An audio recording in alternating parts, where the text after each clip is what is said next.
Breath hitching in her throat, Penelope stared across the crowded ballroom. Panic paralyzed her. Her abusive ex-husband was walking straight toward her. Desperation took over. Reaching out, her trembling fingers wrapped around the hand of a stranger.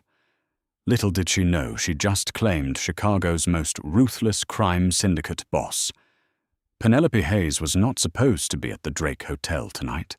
As a senior forensic accountant for a mid-tier firm, her usual Friday night consisted of sweatpants, a mountain of auditing files, and the quiet comfort of her rescue dog Barnaby. But her best friend and colleague Sarah Jenkins had practically dragged her to the annual Gold Coast Charity Gala. "You need to get out," Penny Sarah had insisted, wrestling a beautiful flowing navy blue chiffon gown over Penelope's head. "It's been 6 months since the divorce. You are beautiful, you are brilliant, and you need to remember what the real world looks like."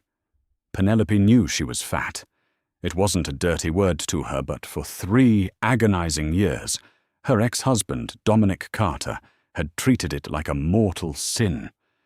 Dominic, a slick corporate venture capitalist, had spent their entire marriage meticulously tearing down her self-esteem. He monitored her meals, made passive-aggressive comments about her curves, and constantly reminded her that a woman of her size should fall to her knees in gratitude for landing a handsome, successful man like him.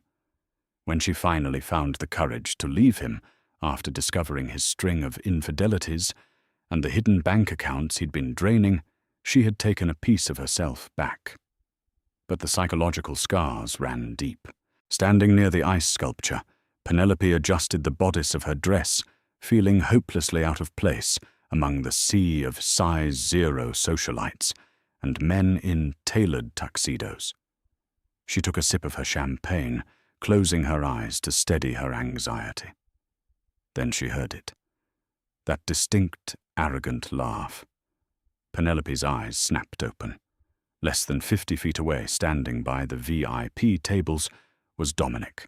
He was impeccably dressed, a smug grin plastered on his face as he charmed a group of older investors.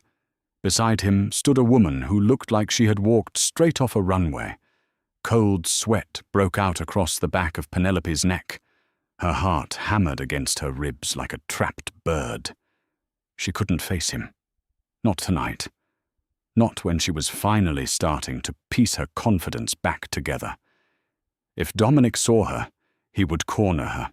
He would look her up and down, offer that sickeningly sweet smile, and deliver a verbal blow so precise it would shatter her fragile peace.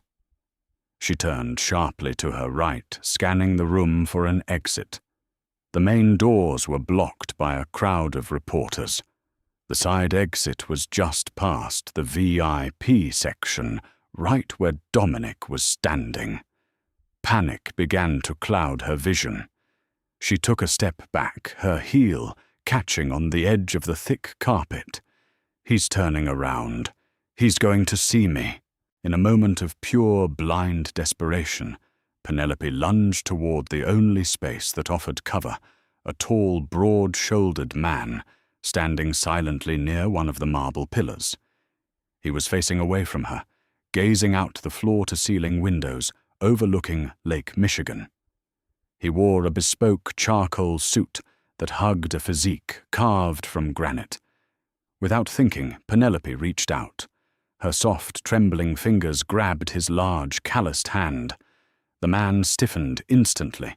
The muscles in his arm coiled tighter than a steel spring, and for a terrifying second, Penelope thought he might physically strike her. He turned his head slowly, and she found herself staring into a pair of eyes, so dark they looked like polished obsidian. His jawline was sharp, shadowed by a faint stubble, and a thin, jagged scar cut through his left eyebrow. He radiated an aura of absolute, terrifying authority. "Please," Penelope whispered, her voice barely audible over the jazz band. She squeezed his hand, stepping closer, so her body was partially shielded by his massive frame. Please, just for a minute. Pretend you know me. My ex-husband. He's right there. I just need him to walk past. The stranger looked down at her. His gaze was analytical, sweeping over her flushed cheeks, her wide, panicked green eyes, and the way her curves strained against the navy chiffon. He didn't look at her with pity, nor did he look at her with the familiar dismissive judgment she was so used to receiving from men in Dominic's tax bracket. He looked at her like he was assessing a sudden, fascinating variable in a complex equation. Your ex-husband, the man rumbled. His voice was a deep, gravelly baritone that sent a strange shiver down her spine. It carried a faint, unplaceable accent. Yes. Penelope gasped, her eyes darting over his shoulder. Dominic was moving through the crowd, heading toward the bar. He was getting closer. He's the man in the silver tie. Dominic Carter. A dangerous, imperceptible shift occurred in the stranger's demeanor. The coldness in his eyes flared into something sharp and predatory. Dominic Carter. Instead of pulling his hand away, the stranger suddenly shifted his stance.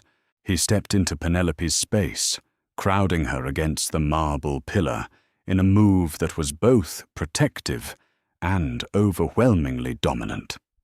He released her hand, only to slide his heavy arm around her thick waist, pulling her flush against his solid chest.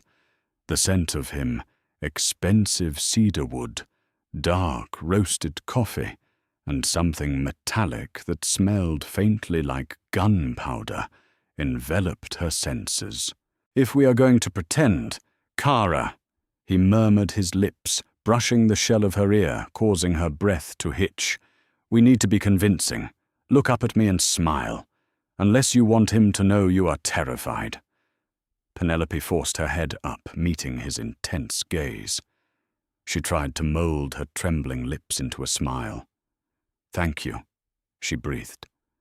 I'm Penelope, Arthur.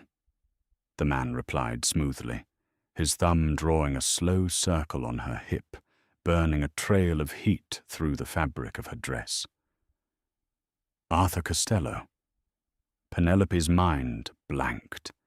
The name sounded vaguely familiar, something she might have read in a local news article or heard whispered in the corporate accounting circles she frequented, but the adrenaline rushing through her veins made it impossible to place. Well, if it isn't Penny. The voice sliced through the air like a rusty blade. Penelope froze, the fake smile dying on her lips. Arthur did not release her. Instead, his grip on her waist tightened a silent anchor in the storm. Penelope slowly turned her head. Dominic was standing, 2 feet away, a cocktail glass in his hand, looking at her with a mixture of amusement and utter disdain. I have to say I'm shocked to see you here. Dominic sneered, his eyes raking over her body, lingering on her waist and hips with deliberate cruelty. I didn't think this was an all-you-can-eat buffet event. Or did Sarah sneak you in through the kitchen? The familiar sting of his words brought tears to the corners of Penelope's eyes. The old Penelope, the one who lived under his thumb, would have shrunk into herself, apologized, and ran away crying. But before Penelope could even open her mouth, Arthur Costello moved. Arthur didn't raise his voice. He didn't make a sudden, violent gesture. He simply turned his head, shifting his gaze from Penelope to Dominic. The temperature in the immediate vicinity seemed to plummet by 10 degrees. You are interrupting, Arthur stated. It wasn't a complaint, it was a lethal observation. Dominic blinked momentarily, thrown off by the sheer physical presence of the man holding his ex-wife. He puffed out his chest, attempting to assert dominance in a game he had already lost. Excuse me, I'm speaking to my ex-wife. I don't know who you are, pal, but you might want to watch your tone." Arthur's lips curved into a smile that did not reach his eyes. It was the smile of a wolf baring its teeth. "Pal," Arthur repeated softly, tasting the word like it was something rotten. He slowly removed his arm from Penelope's waist, stepping forward, so he was toe-to-toe with Dominic. Despite Dominic being a reasonably tall man, Arthur towered over him. The difference in their statures was secondary to the difference in their natures. Dominic was a man who played with spreadsheets and corporate lawyers. Arthur looked like a man who buried problems in the desert. "My name is Arthur Costello," he said, his voice, dropping an octave, meant only for Dominic's ears. "And you have precisely 3 seconds to apologize to the lady for your lack of manners, turn around and walk out of this hotel. If you do not, I will have my associates drag you into the alley and teach you the respect your mother clearly failed to instill in you." Dominic's face drained of color. The arrogant smirk vanished, replaced by an expression of pure, unadulterated terror. The cocktail glass in his hand trembled. Penelope watched in absolute shock. Dominic, the man who had terrorized her for years, the man who controlled every room he walked into, looked as though he were about to wet himself. He swallowed hard, his eyes darting frantically to the 2 massive men in tailored suits who had seemingly materialized out of the shadows, standing just a few feet behind Arthur, their hands resting casually inside their suit jackets. I apologize," Dominic stammered, not looking at Penelope, his eyes fixed on Arthur's chest. "I didn't mean to offend." "You did offend," Arthur corrected softly. "But I will accept your retreat. Run along, Mr. Carter. We have unfinished business, you and I. We will discuss it soon." Dominic didn't wait for another word. He spun on his heel and power-walked toward the exit, practically shoving an elderly couple out of the way in his haste to escape. Penelope stood frozen, staring at the space where her ex-husband had just been utterly dismantled. A profound sense of relief washed over her quickly, followed by a sharp spike of confusion. "We have unfinished business, you and I." Arthur turned back to her, snapping his fingers once. The 2 massive bodyguards instantly melted back into the crowd. Arthur extended his arm toward her. "Walk with me, Penelope." It wasn't a request. Penelope hesitated, her accounting-wired brain finally putting the pieces together. Arthur Costello. Costello Holdings, the infamous family that controlled half the shipping ports in Chicago, heavily rumored to be the modern face of the city's largest organized crime syndicate. They were practically untouchable, hiding behind legions of lawyers and legitimate shell companies.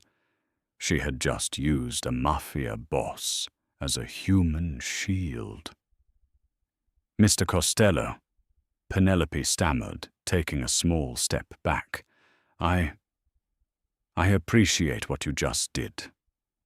More than you know. But I really should go find my friend." Arthur stepped into her path, cutting off her escape route. Up close, the intensity in his dark eyes was paralyzing. "You sought my protection, Penelope. I provided it. But in my world, protection is never free." "I have money!" She blurted out, her hands shaking as she gripped her small clutch purse. "I can pay you for your time. $1,000, too." Arthur let out a low, humorless chuckle that vibrated in his chest. "I do not want your money, Penelope. I have plenty of my own. What I want is a conversation. Outside. In my car." "No," Penelope said, a sudden spark of defiance igniting in her chest. She had just spent 3 years letting a man dictate her actions. She wasn't about to get into a car with a mobster no matter how magnetic or terrifying he was. "I'm not going anywhere with you." Arthur tilted his head, studying her with renewed interest. He noted the defiant jut of her chin, the way her full breasts heaved with rapid breaths, and the fierce intelligence shining in her eyes despite her fear. She was soft plush, and utterly different from the starving plastic women who usually threw themselves at him. She was real, and she was the key to a very expensive problem. "Allow me to clarify the situation." "Miss Hayes," Arthur said smoothly, leaning in close so only she could hear him. "Your ex-husband, Dominic Carter, is a thief. He recently orchestrated a venture capital buyout that siphoned $5 million from one of my legitimate subsidiaries, Vanguard Holdings." Penelope gasped.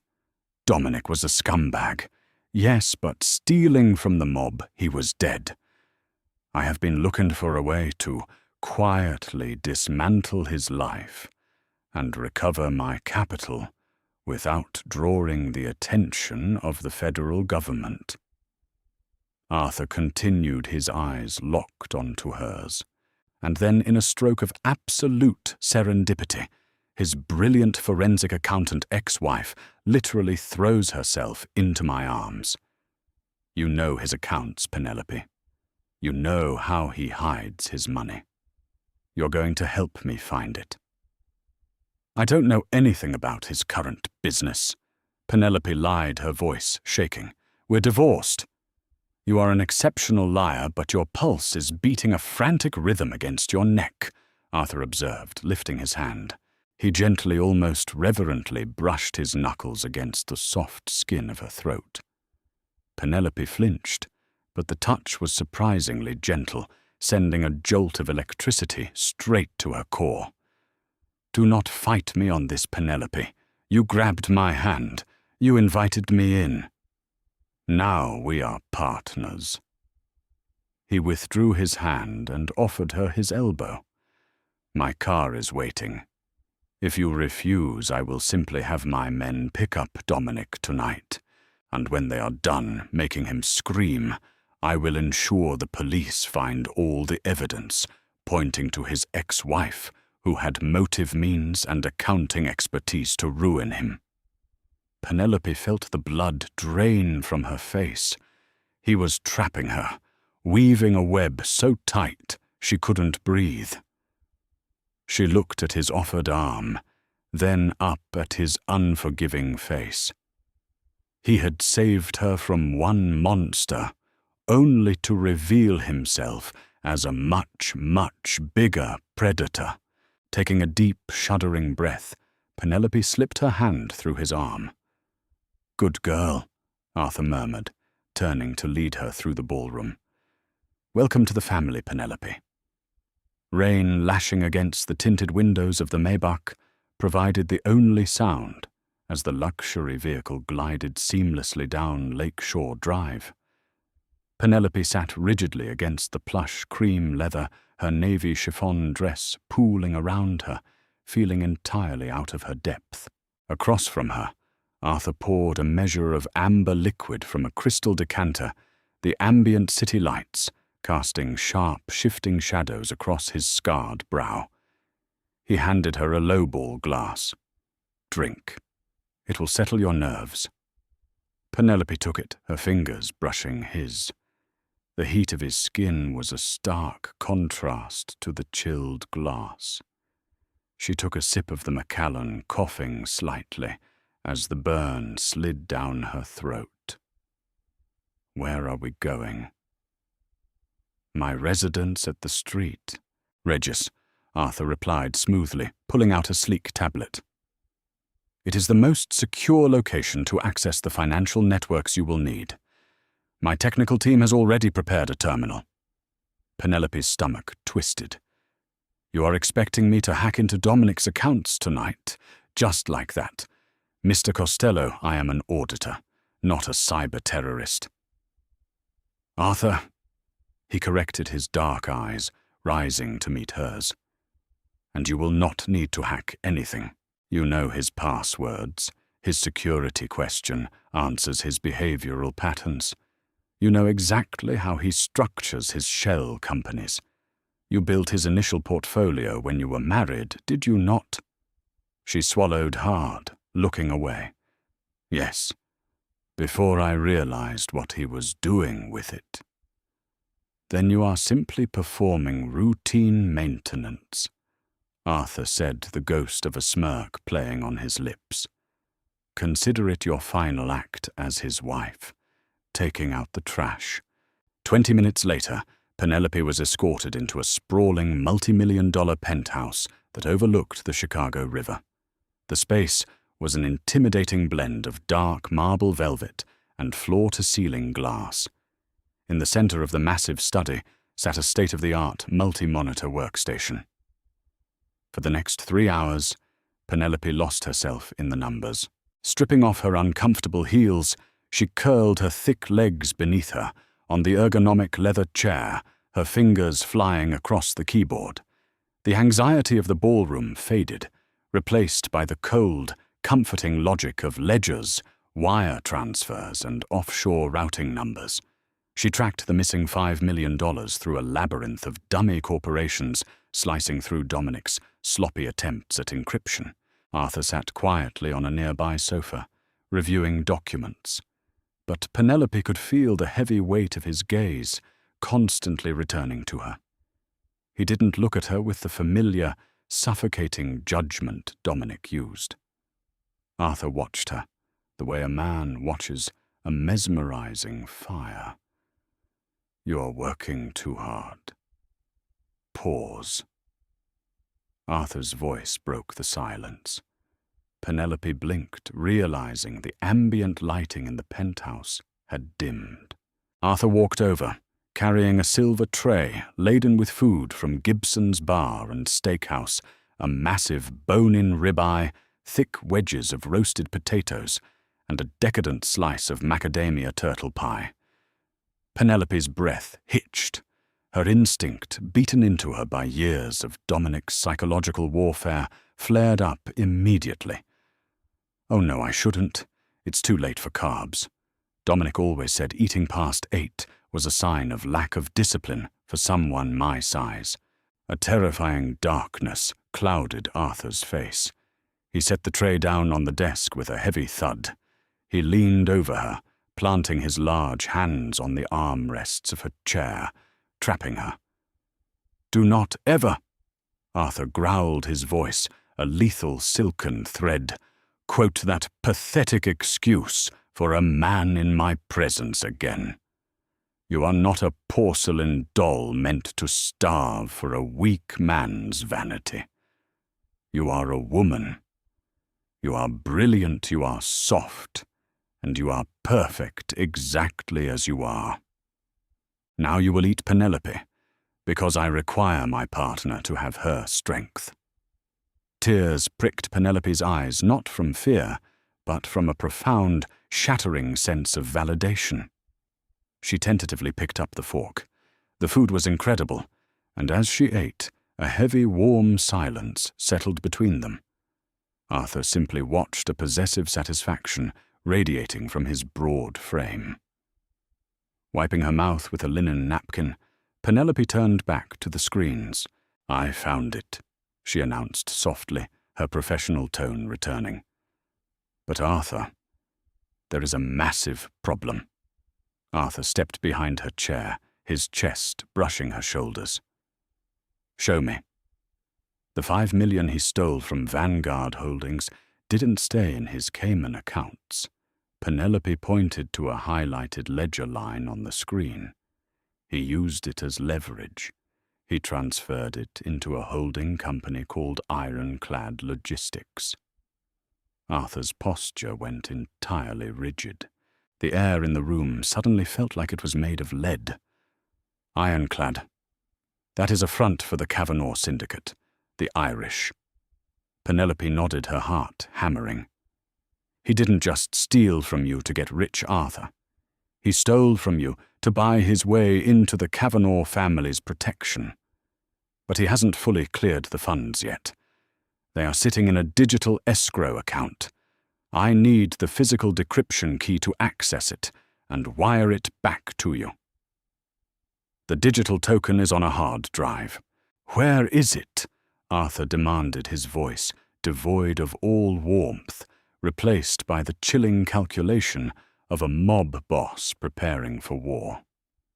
In his private safety deposit box at the Chase Bank branch on Dearborn Street, Penelope whispered, I still have my duplicate key, but I have to go in person. Monday morning brought a suffocating humidity to downtown Chicago.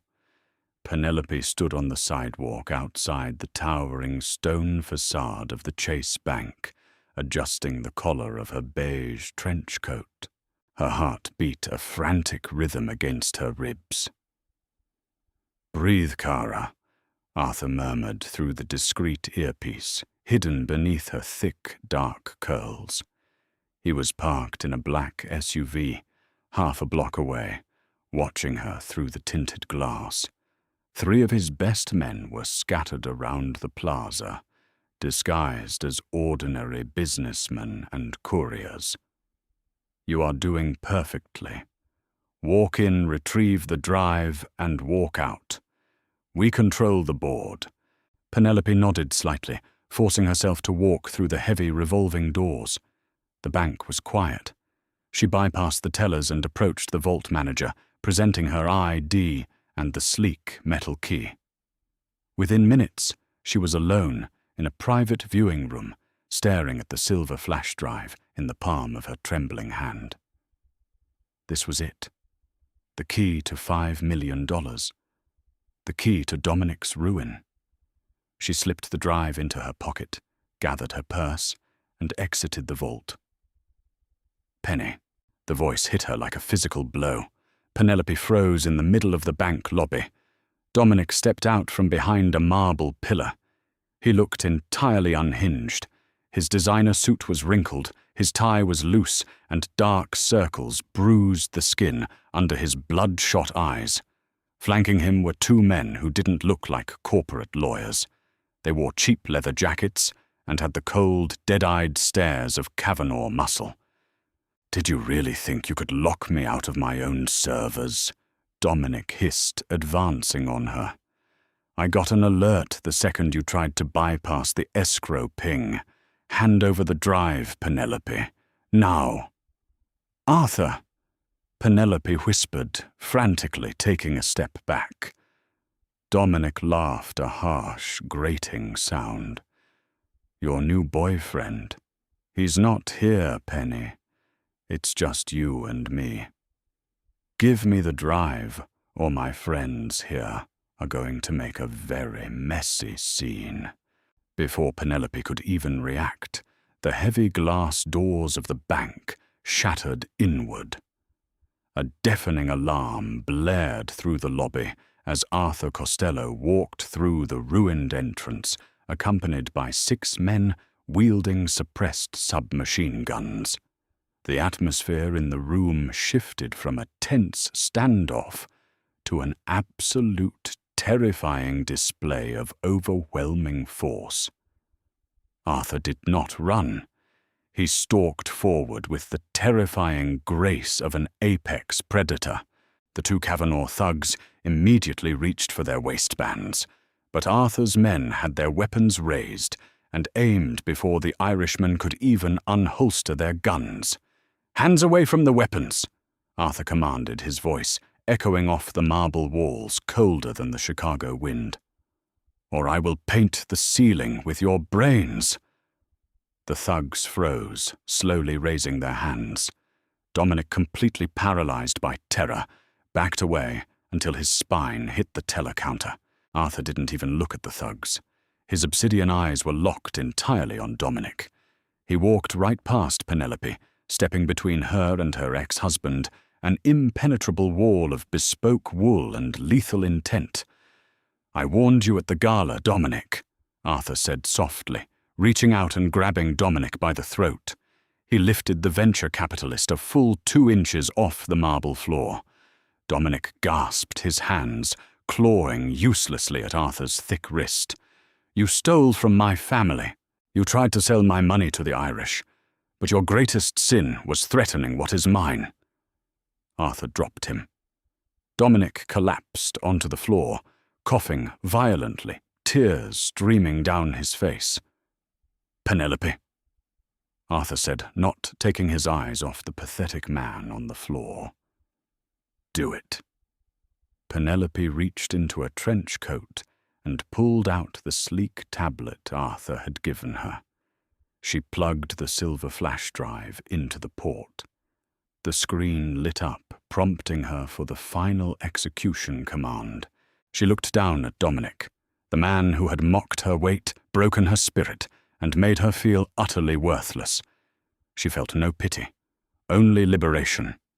With a firm, unwavering finger, Penelope hit execute. "Transfer complete," she said, her voice ringing out clear and strong. $5 million has been returned to Vanguard Holdings. Dominic Carter's accounts are entirely liquidated. Dominic let out a pathetic wail. Without the money, the Kavanaghs would kill him before the sun set. He was a dead man. Arthur turned, stepping away from the trash on the floor. He walked over to Penelope, wrapping his large, warm hand around the nape of her neck, pulling her flush against his chest. He didn't care about the security cameras or the terrified bank staff. He lowered his head and captured her lips in a bruising, possessive kiss that claimed every inch of her soul. Penelope melted into him, wrapping her arms around his broad shoulders. She had reached out to a stranger to hide in the shadows, but instead she had found a king who dragged her into the light. "Let's go home, Mea Regina," Arthur murmured against her lips. Penelope smiled, clutching the tablet. She wasn't just a forensic accountant anymore. She was the Mafia's greatest asset, and she had never felt more powerful. Did Penelope's ultimate revenge on her toxic ex leave you breathless? If you loved this intense Mafia romance story, full of thrilling twists, power dynamics, and a fierce heroine who finally reclaims her worth, hit that like button. Right now, don't forget to share this video with your friends who love spicy drama and subscribe to our channel for more addictive, jaw-dropping stories every single week. Drop a comment below. Would you have grabbed Arthur's hand? See you next time.